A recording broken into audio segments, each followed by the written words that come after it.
Now, back to the issue of Satan. It is commonly misunderstood that Satan became a disbeliever. And, we find in Surah Al-Baqarah, for example, when Allah describes Satan refusing to bow, فَسَجَدُوا إِلَّا إِبْلِيسَ كَانَ مِنَ الْكَافِرِينَ, that they all prostrated, the angels all prostrated, except for Iblis, who was a disbeliever. كَانَ مِنَ الْكَافِرِينَ. People commonly misunderstand, thinking that the reason why Satan became a disbeliever was because he refused to bow. That seemed to be the obvious reason. Now, the reality is that this is not the case. Satan's refusal to bow is an act of disobedience. That act of disobedience in and of itself cannot make him a disbeliever. Just as Adam and Eve's disobedience, when they disobeyed God, they didn't become disbelievers. And if disobedience meant disbelief, then it would mean that the vast majority of us human beings were all disbelievers, because we all make acts of disobedience. We all disobey God at some point in our lives, if not daily, regularly. Now, we don't become disbelievers because of acts of disobedience. This is the basic principle in the Islamic teachings, and that's why there is repentance there, which wipes out the disobedience, the acts of evil. In fact, even doing righteous deeds, as Allah said in the Quran, إِنَّ الْحَسَنَاتِ يُذْهِبْنَ السَّيِّئَاتِ, good deeds erase evil deeds. So, where in fact did Satan become, or where and why did in fact Satan become a disbeliever? Now, the reality is that his disbelief was due to his attribution of oppression to God. This is where his disbelief came. How is that? Well, when Iblis said to God, I am better than Adam. You created me from fire and you created him from clay. What is he saying here? I'm better than him. Therefore, I should not prostrate to him. In fact, he's the one who should be prostrating to me. Therefore, the fact that you are telling me to prostrate to him, this is wrong. This is error. So in his refusal, he is in fact telling God, and this is how he argued, I'm better than him. He's telling God, really, you're wrong in asking me or telling me to prostrate to Adam. And furthermore, when God cursed him, he further challenged God. Give me a chance until the day that they're resurrected, and I will send them all astray. He's firm in his disobedience. Adam, on the other hand, when he disobeyed, he turned back to God in repentance. God forgave him, but not Iblis.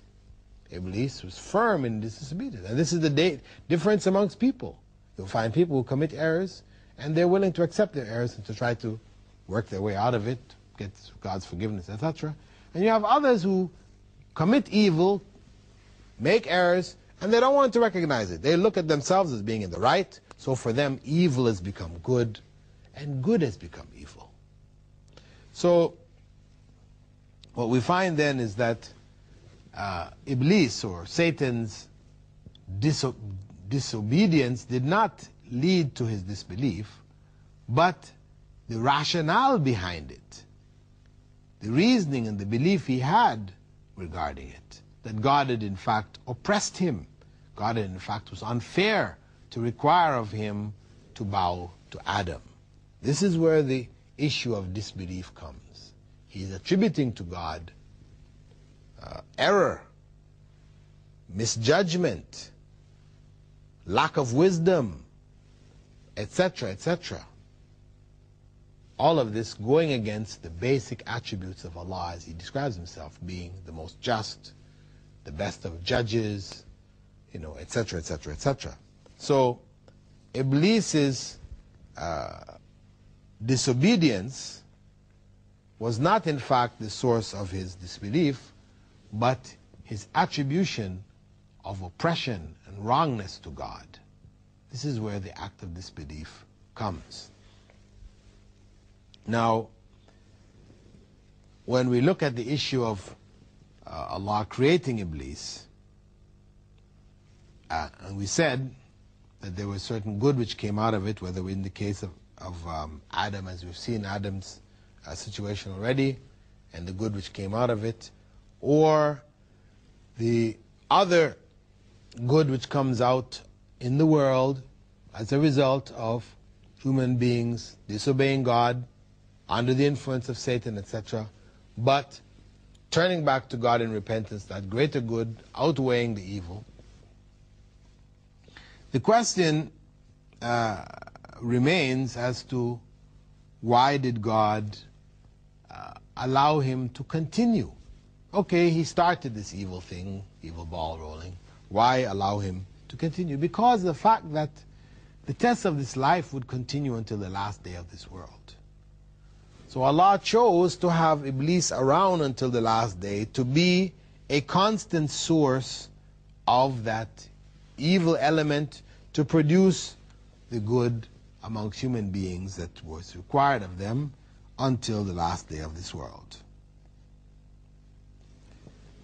And we find in Surah Al-Isra, 17th chapter, verse 62, where Satan says, arrogantly, "See this one you have honored above me." Arrogantly, he's talking to God. "If you give me respite until the day of resurrection, I will surely seize and mislead all of his descendants, except a few."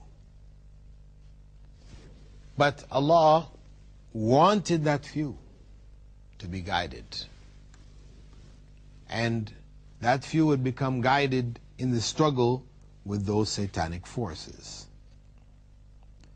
So Allah gave him that respite, gave him that period of time till the last day of the world to create that confusion amongst human beings and draw some of them from the path, to sift out. It was a means of weeding out the good from the evil amongst human beings.